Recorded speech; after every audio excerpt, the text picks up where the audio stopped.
ready for the countdown.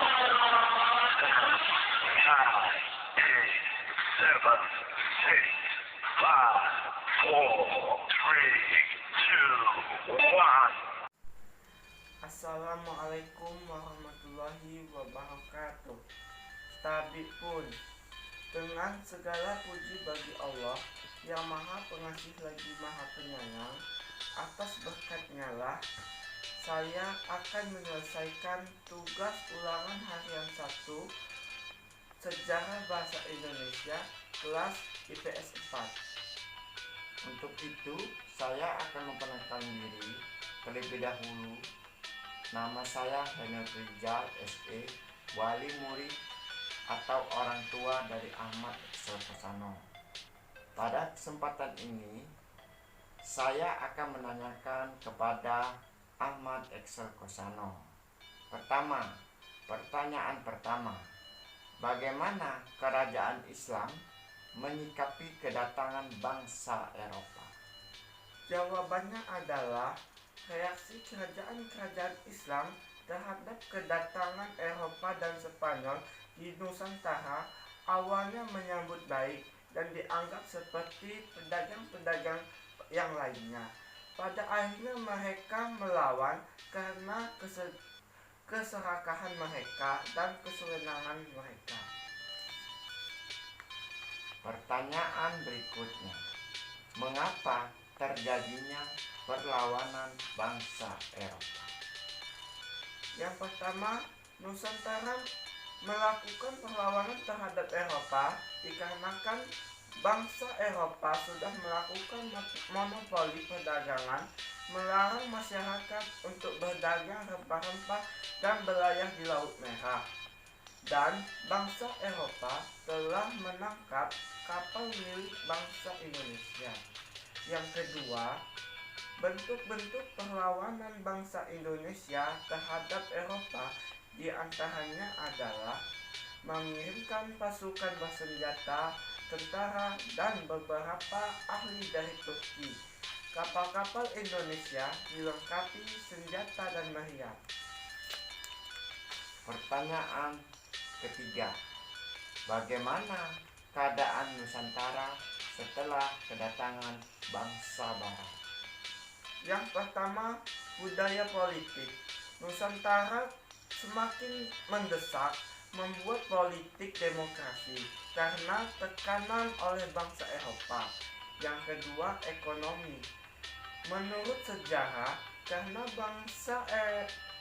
bangsa Barat, ekonomi Indonesia sangat berpengaruh terhadap bangsa penjajah karena sumber daya di Indonesia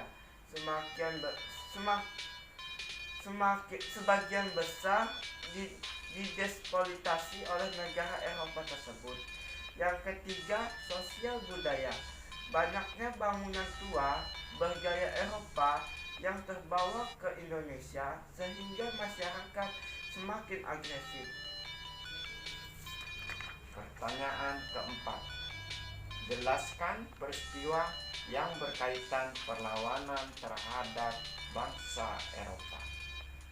Pada tahun 1529 terjadi perjanjian Borgia antara Eropa dengan Portugis yang menyebabkan para Eropa harus meninggalkan daerah Maluku, sedangkan Portugis tetap melakukan kegiatan perdagangan di Maluku. Yang kedua, pada tahun 1629 di bawah komando Sultan Iskandar Muda, tentara Aceh melakukan perlawanan terhadap Eropa, akan tetapi mereka gagal. Selanjutnya yaitu adalah perlawanan rakyat Ternate, dilakukan di bawah pimpinan Sultan Babullah putra Sultan Hairul pada tahun 1574.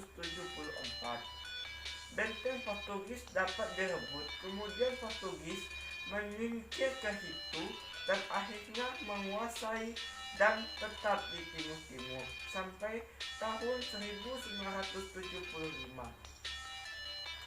Pada tanggal 18 Agustus 1618, kantor dagang VOC di Jepara diserbu oleh Meriam oleh negara Mataram.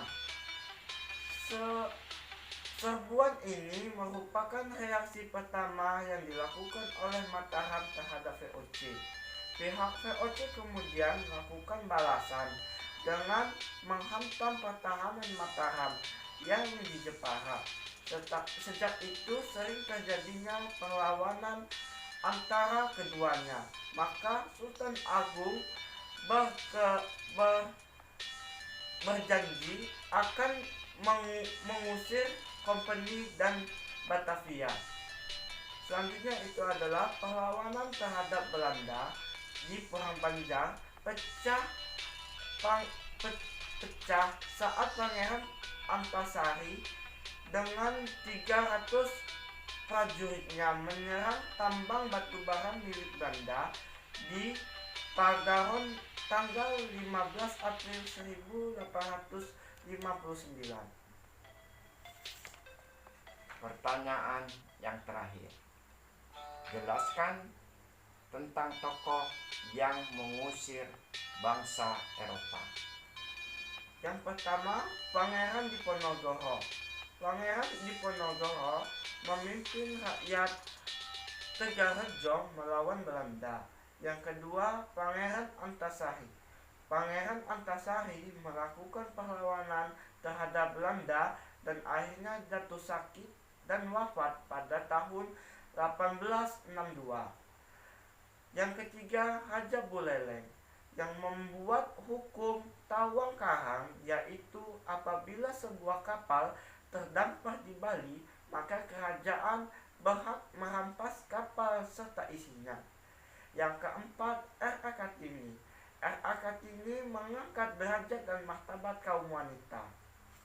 Yang kelima yaitu Dewi Sartika. Dewi Sartika, pejuang martabat wanita Indonesia. Dewi Sartika juga mendirikan sekolah khusus wanita, yaitu bernama Keutamaan Istri. Keenam, Tuanku Imam Bonjol. Tuanku Imam Bonjol, pemimpin Perang Padri. Yang ketujuh, Fathahillah. Fathahillah, pemimpin tentara Demak saat Portugis ingin mendirikan kantor dagang di Sunda Kelapa, dan akhirnya Portugis pun gagal menguasai Sunda Kelapa dan Banten. Yang terakhir yaitu adalah Sultan Hairul. Sultan Hairul, pemimpin rakyat Ternate melawan rakyat Eropa. Sekian dari saya ucapkan terima kasih. Saya mohon maaf apabila ada kesalahan kata. Saya akhiri. Wassalamualaikum warahmatullahi wabarakatuh.